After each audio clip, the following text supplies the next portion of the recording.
5 books and counting. The Tales from the Omni Vault continues to expand as a universe. Go ahead and check the links down in the description to get your copies today. Hello, ladies and gentlemen. I am the Omni Viewer, and AI-generated content has entered the chat yet again. OpenAI recently debuted a bunch of very short videos based entirely on little prompts they gave, showcasing how far the program has come, and people are once again saying, wow, it looks so real. This is absolutely a revolution in entertainment. This is the end of man-made art, and AI-generated art is the way of the future. You know, just like they were saying earlier. I'm really getting sick of this. Now, before I get into this particular diatribe, I do want to make something clear. I'm not necessarily taking a hard stance against AI-generated stuff.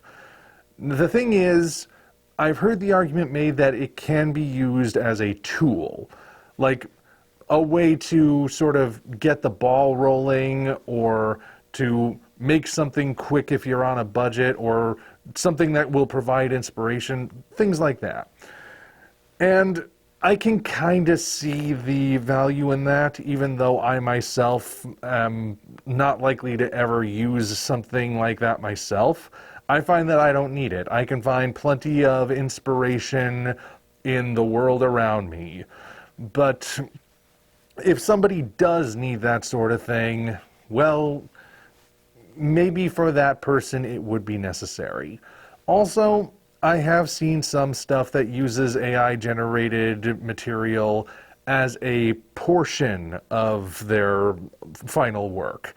Just a portion. For example, Small Town Monsters, I've brought them up before. Independent company that's making some really well-done cryptozoology documentaries. I've been supporting them pretty much ever since I found out about them, and I'm even backing them on Kickstarter these days. But I have noticed over the last few entries that they've been incorporating AI-generated images of the cryptids they document into each of their films. I want to say it started after the Jersey Devil one, though that might have actually been where it began. I first really noticed it in one of their Dogman documentaries. And, you know, I don't necessarily like the way it looks. I much prefer the stylized animation and art that they used in their earlier films. But at the same time, I understand that they are a very small, independent company that relies on crowdfunding and customer support pretty much entirely. So they want to keep going, but they also want to keep their work affordable.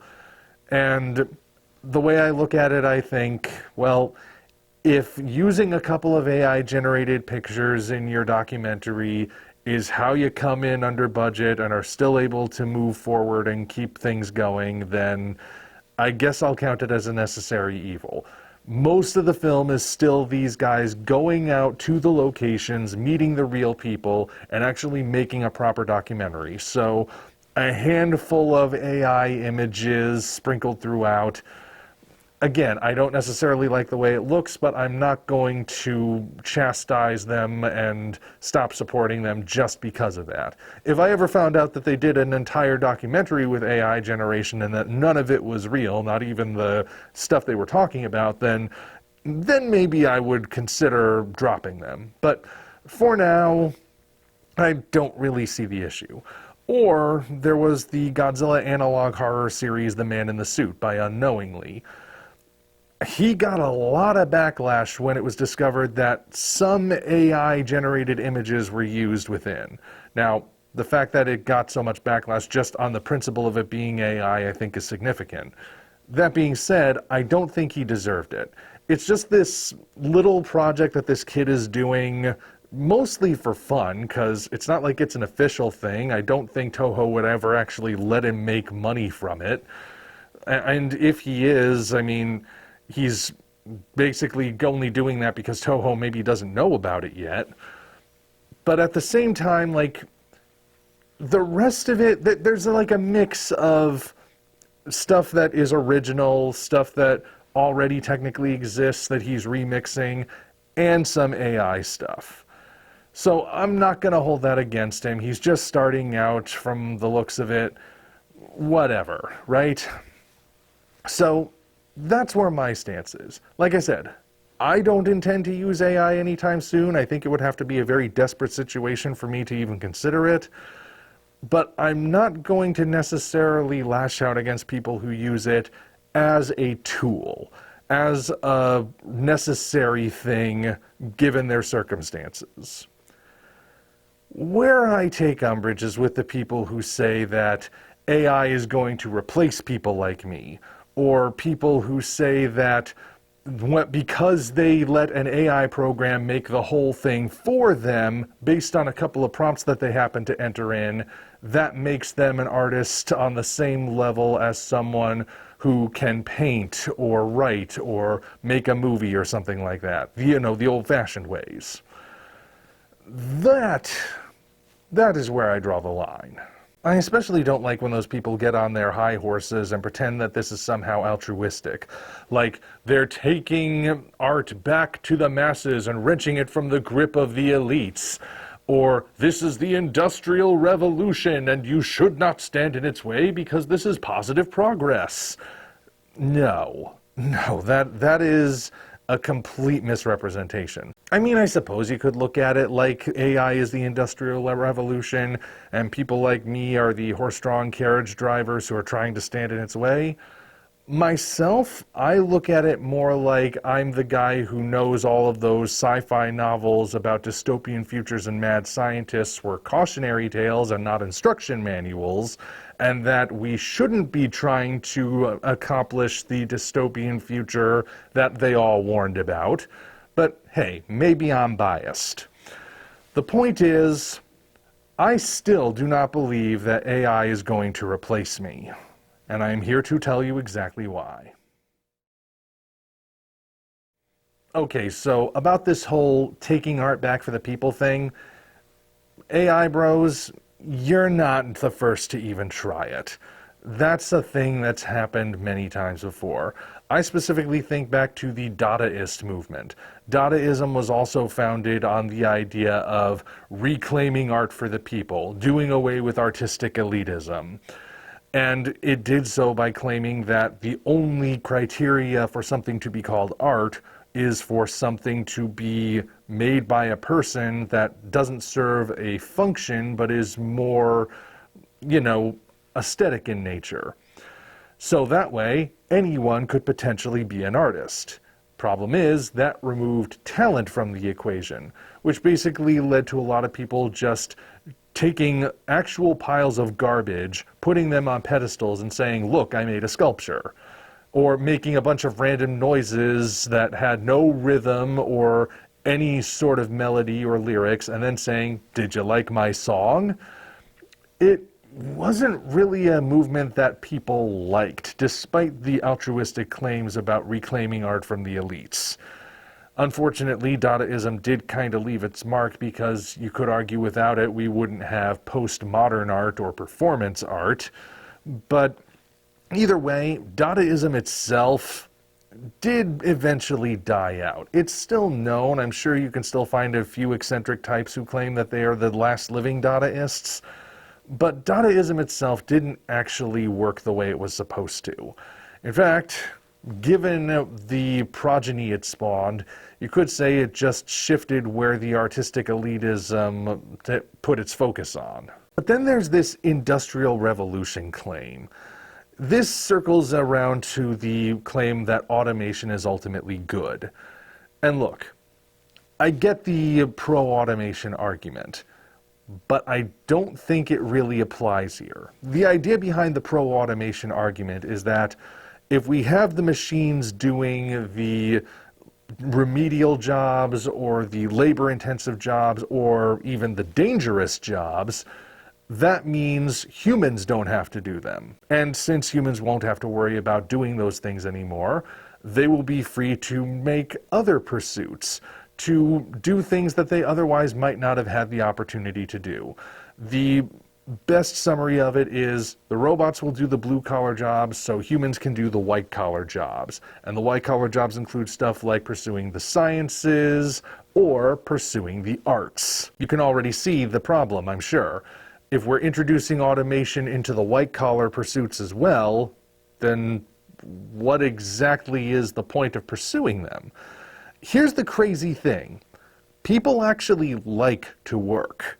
And I know you're going to hear that and think, oh no, Omni, you're dead wrong there, because I hate my job. Well, you probably hate your job because it's not a job you want to do.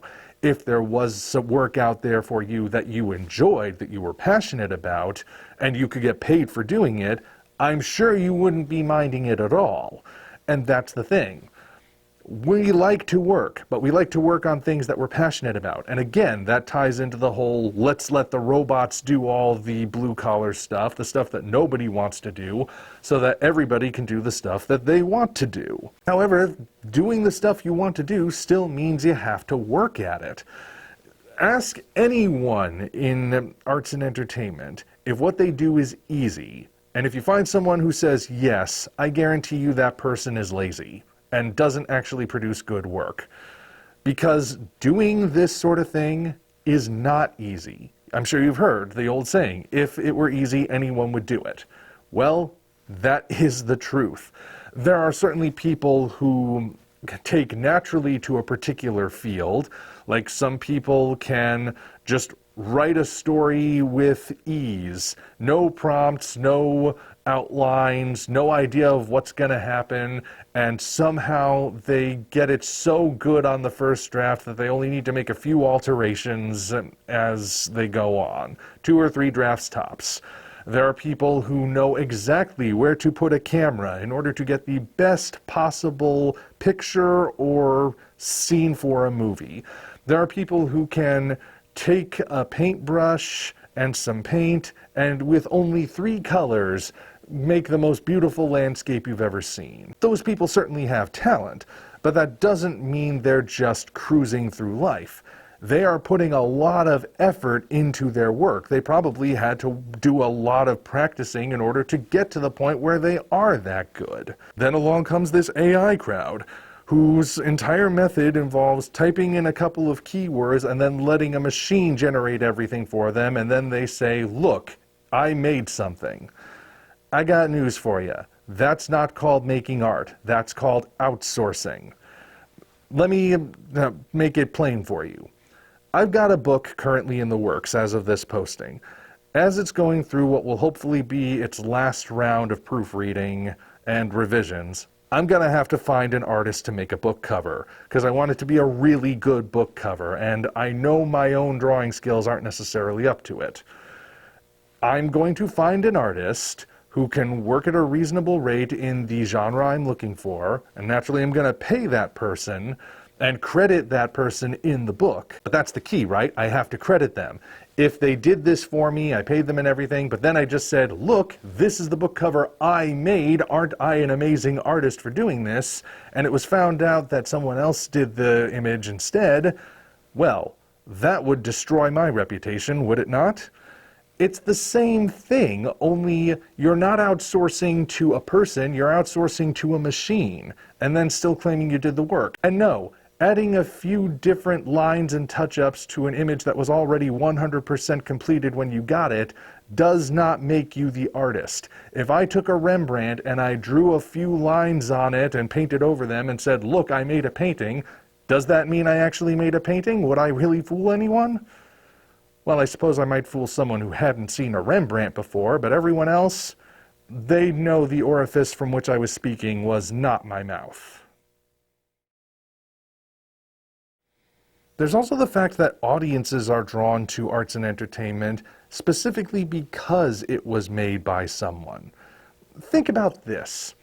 If you walk into a furniture store and you see a wooden chair that was mass-produced in a factory, you're going to look at it and think, well, it looks nice, kind of matches the aesthetic my home is going for, and if I sit in it and it feels comfortable, I'll take it home and I'll use it. But you're not necessarily going to feel anything about it. But if you walk into an artisanal shop and you see this handcrafted wooden chair made by the owner of the store who still uses the old-fashioned methods, you're going to look at that and you're going to feel something. You're going to think, wow, he really put some effort into this. This is a beautiful looking piece. Now, why is that? Because the artisanal chair was made by a person. The mass-produced chair was not. And that's a chair. That's something we're talking about in terms of functionality. Something that is not meant to be functional, but is just meant to be entertaining or aesthetically pleasing. That carries even more value because it's actually trying to evoke an emotion. And I have yet to see anything AI generated that's capable of that. There are plenty of AI generated images that you can say look cool or interesting, and the most recent batch of OpenAI videos are leaning on the idea that they look realistic, which mostly they actually don't. There's always something about it that's not right. But do any of them actually evoke an emotion? I mean, there are some emotions, depending on how strongly you feel about AI, that are definitely not positive. But has any piece of AI entertainment ever gotten you right here the way a piece of human-made entertainment has? So far, that hasn't happened for me. Another hole in the "it's the Industrial Revolution" argument is that there have been a lot of attempts over the years to revolutionize the different forms of the arts. The only ones that really caught on were the ones that enhanced the artistic experience rather than detracted from it. AI detracts. You look at something like CGI, like, yes, that did mean that stop-motion animators were not going to be the ruling special effects class anymore, and traditional 2D animation was probably going to go the digital route as well, which it did. But you still had to actually do the work, like I said. You still had to actually animate stuff. You had to put effort into making sure this digital thing you were making, whether it was a vehicle or a dinosaur or a tornado or whatever, still looked as good as possible, and you would be called out if you failed. Plus, CGI never actually got rid of the traditional ways. 2D animation, even hand-drawn 2D animation, is actually seeing a bit of a resurgence online. And as for stop motion, I bet some of you at least enjoy the works produced by Leica. Coraline, Paranorman, Kubo and the Two Strings. That's stop motion. It didn't die. Or there were the digital drawing and painting methods, which, yes, initially was met with resistance, but people eventually realized that it was basically the same thing, it's just a less tactile way of drawing or painting. Plus, traditional drawing and painting didn't actually go anywhere either. People still do that stuff. And if they want to do something that's a little bit different, they'll use a digital method. But the two kind of coexist at this point, really. But what about those innovations that didn't catch on? And there have been many. There are two, in fact, that come to mind because they were fairly recent attempts at innovating film, and they did not take. The first one was attached to James Cameron's Avatar. Avatar, of course, is the most forgettable movie that people can't stop talking about. And when the days leading up to it, it was a really big deal. Firstly, because it was the first non-documentary film James Cameron had produced since Titanic, which was in '97. So his return to making fiction was a really big deal. But also because he was bringing with him a brand new technology for 3D. 3D had existed in movies before, of course, but it usually required you to wear these flimsy cardboard glasses with two different colored lenses. One was always red, the other was either blue or green, and it depended which eye it was over, but that was always the case. So you never actually saw the movie in color. Not that it mattered for a black and white movie, but for a color movie, it did matter. And the 3D was always kind of cheesy. If you've ever seen a classic film or a 1980s threequel where stuff is just being thrown at the screen towards you at random, that was a 3D movie, and obviously it loses a little something when you're not watching it in 3D. But Cameron's new method was going to revolutionize everything. Not only could you actually see it in color, but it wasn't just about having things pop out at you. It was adding a layer of dimensionality to the images itself. So people were really intrigued to see how that was going to go. And even though Avatar is not the best film, it still did really well. And one of the things people did praise about it was that the 3D actually did work. So from that point onward, it was proclaimed that 3D was the way of the future for movies. Now, yeah, it's obvious why the studios would want to promote that, because tickets to see a movie in 3D cost more than your average tickets. So naturally they were going to promote that option because it gets them a little more money in the coffers. But even the auteurs were pushing for 3D, saying that it was a good way to enhance the experience of watching a film. And they were really pushing it. Trailers and TV spots always told you to go see it in real 3D and IMAX 3D. They even produced 3D TVs at this point. These big flat screens that were designed specifically to accommodate this new 3D technology. That's how certain everyone was that 3D was really going to be the new way we'd be watching movies from 2009 onward. Today, of course, movies are still largely viewed in 2D unless you go for some kind of a special event kind of experience, maybe a gimmicky, real-D IMAX experience or something. Why is that? Well, it's because even though there were a few years where 3D was everywhere, it didn't take people long to realize that it wasn't really worth it. First of all, 3D itself didn't really change the quality of the film. A movie is good or bad depending on a bunch of other factors. So if you paid more to see a crappy movie in 3D, you were more likely to feel ripped off than if you just paid for the regular admission price. But moreover, there was a significant problem with this new 3D technology. In order for it to work, you still had to wear glasses, and of course, whenever people brought up the argument of not wanting to wear glasses in the theater, they would always march out some guy who wears glasses all the time to say, well, I wear glasses all the time, so it's no problem at all. You'll just get used to it. Which completely missed the actual problem, which is that these glasses had tinted lenses, like sunglasses, only they weren't designed to block out sunlight. They were designed to make the 3D possible.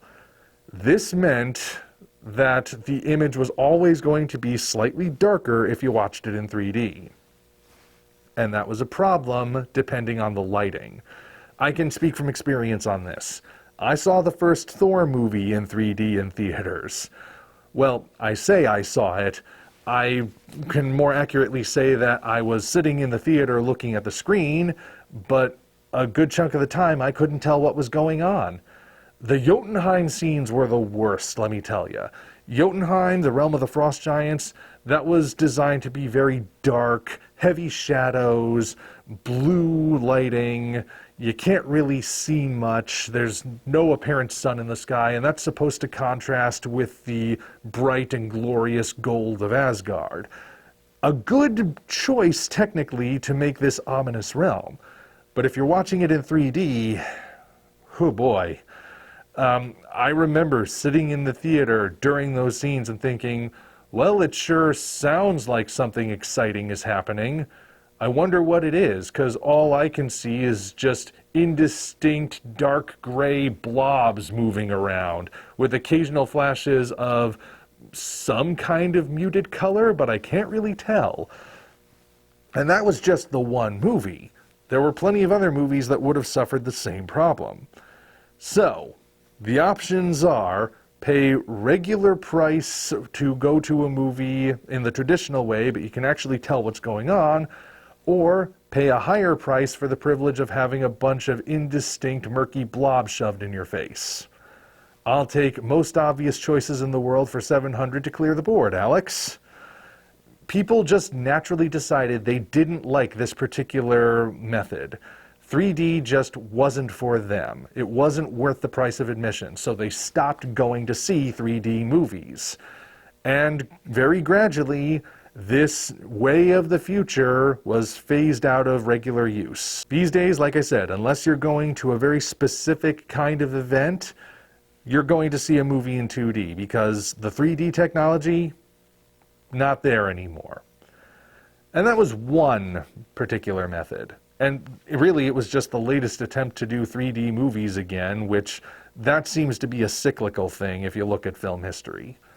There was another one that came out roughly the same time. It was, I think, a little bit later because it was connected to the Hobbit movies.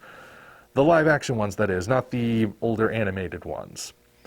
The idea here was that with high-definition picture being all the rage, as people were really getting into stuff like Blu-ray and HD DVDs, which were supposed to be a competitor for Blu-ray, but those eventually lost the format wars. Another method was introduced that was claimed to make the high-def image even better. Technology had been developed to allow for an even higher frame rate in film. The frame rate standard was always at a certain level that allowed for a nice clear picture. HD certainly cleaned that up, but now the frame rate was going to be even higher. And that was said to make the image even better than before.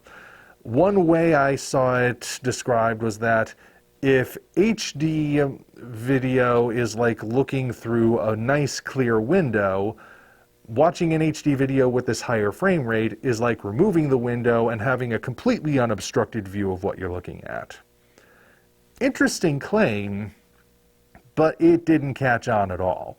That was partly because the Hobbit movies were not well received, of course, and being attached to movies that weren't well received does tend to affect something's viability beyond it. But it was also because when people actually watched these things, watched movies with this higher frame rate, everyone unanimously agreed that it didn't look right. It made the movies look weird.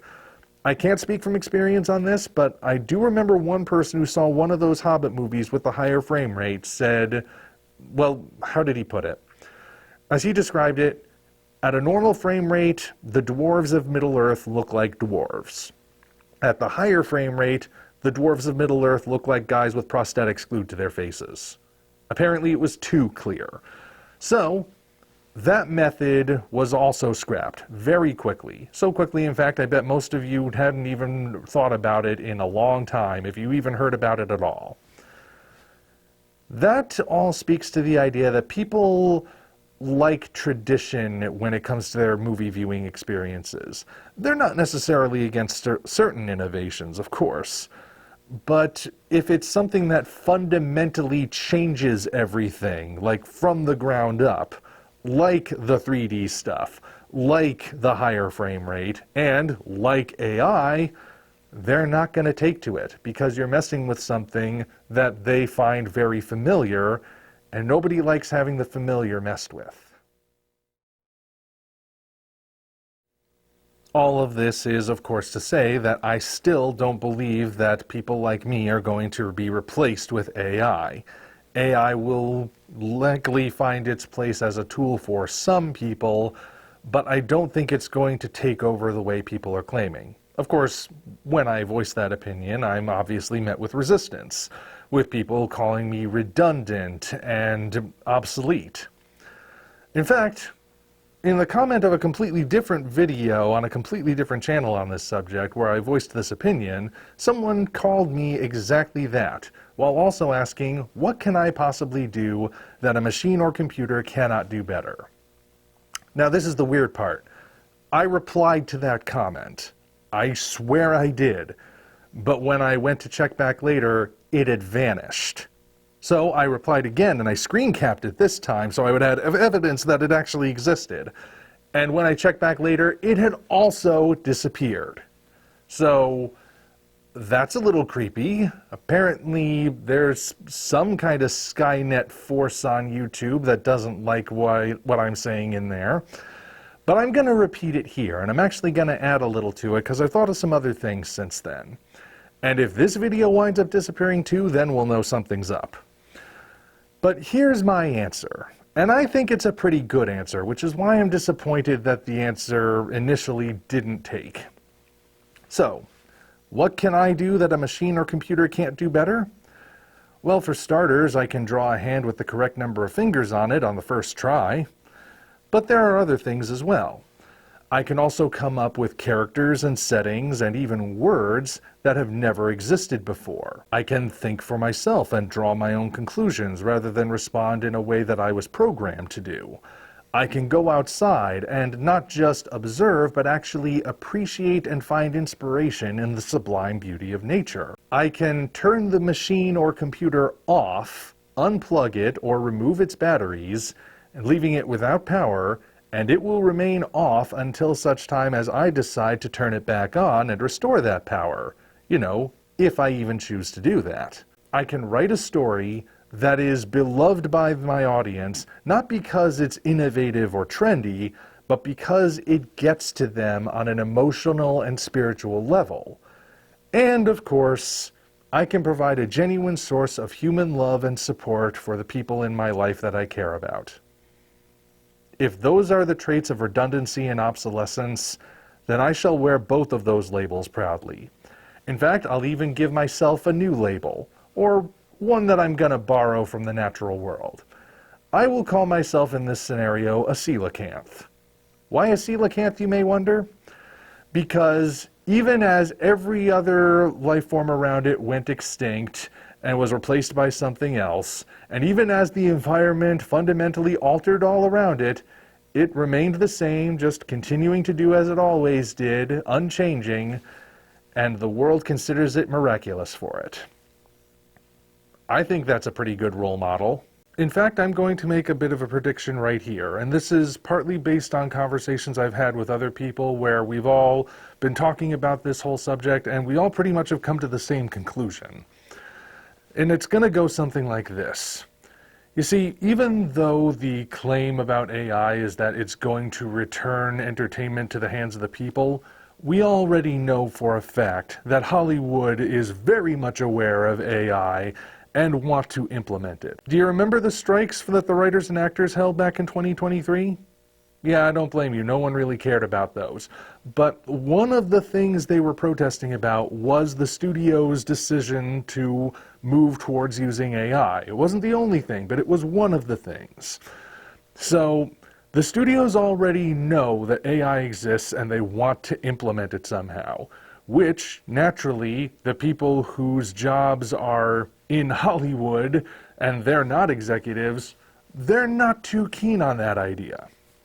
So here's what I think is going to happen. At some point, some studio executive is going to announce the first completely AI-generated movie. Every single aspect, from the script to the cinematography to the performers, everything about it will be done by an AI program, or multiple AI programs depending on what's needed. And that would be a meddling executive's dream, right? He doesn't have to ever face another one of those annoying writers again. He doesn't have to pay the high-maintenance actors that need to be insured, or hear complaints from the directors about artistic integrity. He doesn't even need a freaking best boy. He can just use a computer and have that do all the work, and the only money he has to spend on it is on the power bill to keep the machines running as things are generated. Perfect idea for them, right? They can finally get their vision of what a perfect movie will be out there into the world. So they're going to do it. They're going to be relying heavily on the idea that it is the first AI-generated film ever to be a major selling point, and they'll release it to the world, and it is gonna suck. It will wind up being declared the worst film of all time. Maybe some people will go and see it just out of morbid curiosity, not so much because they're expecting it to be good, but because they want to see how bad it is. But most people, as soon as they hear those two letters in that order, are going to avoid it. And so the movie is going to tank. AI generation will become synonymous with box office poison, and nobody will ever want to touch a completely AI-generated project again, meaning that it will fall back into the realm of being a tool used by some people for some tasks, but it won't ever catch on the way we're being told. And that's assuming the movie even sees the light of day. It's quite possible that the producer will put the movie in front of a focus group to see how it goes, and it will be so poorly received that the movie will get Batgirled before it can even get released. I mean, anything's possible at this point. That would be my prediction, of course. I could be wrong, of course. There might still be people out there who realize, like I said, that all of those sci-fi novels were warning us, not telling us what to do. But if somebody tries, I'm fairly confident that's how it's gonna go. There's one last thing to consider in this whole idea about AI replacing humans. The people who are crying doom and gloom about it all have recently taken to bringing up those times when a human chess master went against a computer in a game of chess and the computer won. That was back in like the 70s or 80s, and that itself was viewed as a very dark harbinger of what was to come in the future, because a computer had beat a human at a game that was all about intellect and strategy. Oh no, the computers really are going to take over one day. One thing that keeps getting left out whenever other people bring it up is that after this event, people continued to play chess, and they still play chess. To this day, chess is a game that is enjoyed by real flesh and blood human beings all over the world. The computers did not take it away from us. Just food for thought. Thank you all for watching. Now be sure to head down to the description to check us out on other platforms, as well as find links to the 5 current books in the Tales from the Omni Vault universe. Again, thank you all, and we'll see you next time.